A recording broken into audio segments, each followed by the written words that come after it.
Hi guys, so today I want to talk a little bit about debt. I am a bit under the weather, so I'm not going to be as enthusiastic as I usually am in the videos.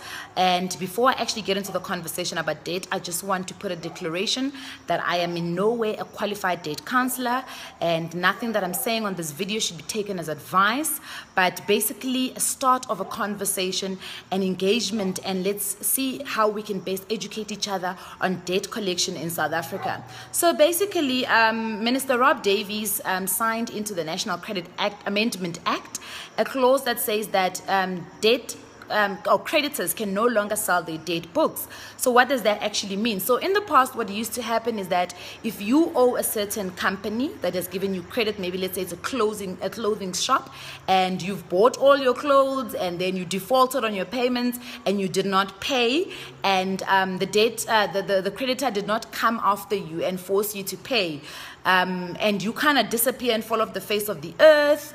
They are not allowed to take that debt and sell it to a debt collections company. So let's go back a few steps again and talk about what these creditors actually do. So let's say, for instance, a shop like Cuthbert's, it's no longer existent, or Smart Center or Sales House.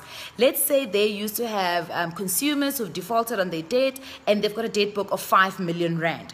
Now, because they know that they will not be able to recover that 5 million rand, because what that debt actually is, it becomes prescribed debt. There's a prescription clause that basically allows debt that has been, that has not been paid in 3 years, and it has not, and consumers have not been contacted about that debt in 3 years. That debt basically gets written off, but it's called, the debt becomes prescribed basically. So what these companies do is that they weigh the options of, should we go and collect the 5 million rand? How much would it cost us to collect the 5 million rand?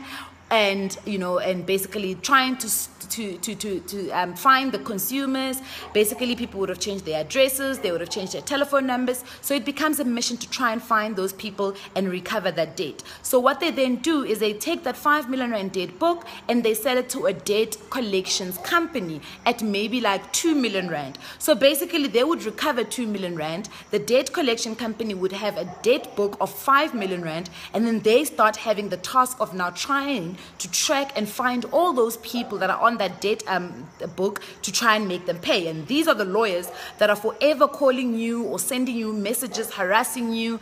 Those private phone numbers, it's them. Basically, what they're trying to do is they're trying to find you, and they're trying to track you and trying to get you to admit that you know that skoloto or that debt, and basically then they can start the collections process. So the trick apparently here is to make sure that when they do call you and you know that that debt is more than 3 years old, you can then say, you are talking to me about a prescribed debt that I'm no longer liable to pay for, because basically you don't owe them, you owed the creditor.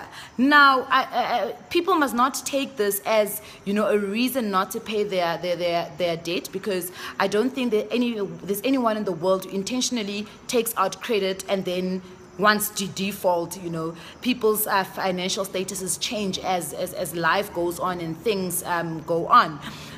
So basically the biggest thing is that you must not admit to the fact that you know that debt and you know that you owe somebody, because then it means that the debt, the prescription clause then falls away and you are therefore liable for actually paying that debt. Another trick that they use apparently is if they'll ask you something like, geez, if you won the lotto tomorrow, would you be able to pay this debt? Or how much will you be able to pay? It doesn't matter how little it is. And these are the kind of scenarios that they would give you on the telephone, and you end up buckling under pressure because they promise to take you to court and promise all these kind of malicious things, and they also promise to blacklist you, which basically, under a prescribed date, they're not allowed to blacklist you because of a prescribed date. So Yeah, so as I was saying, you know, as a consumer, you need to know your rights according to the National Credit Act, and you need to act accordingly to what it actually says, because it can make or break you. It can protect you, you know, if you are not necessarily protected. So if you are still getting calls from a debt collector right now who's asking you to pay for your Smart Center account or sales house, just tell them, I'm sorry, Malume, I don't know what you are talking about. As far as I'm concerned, that is prescribed debt.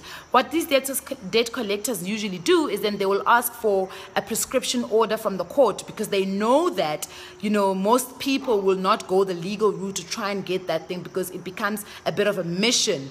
But basically what they're trying to do is they're trying to get you to buckle and actually admit to that debt. So it's very important that you don't buckle under pressure. You stay calm, and you respectfully as possible tell them that that debt is more than 3 years old, it therefore becomes prescribed. But there's something that you also need to remember, is the fact that not all debt after 3 years becomes prescribed. Some debt, like mortgages, so these are home loans, your bonds, TV licenses, and any debt that's pending judgment cannot be prescribed. So I think it takes, I think, almost 30 years for it to become prescribed. So just do keep that at the back of your mind if you're going to be using the prescription as a defense when you go to court. As I said, I'm not a debt counselor. I would like to hear what your guys' thoughts are on this. So please leave your comments in the comment section. Let's start a conversation. Please, again, I stand to be corrected. So where possible, please correct me.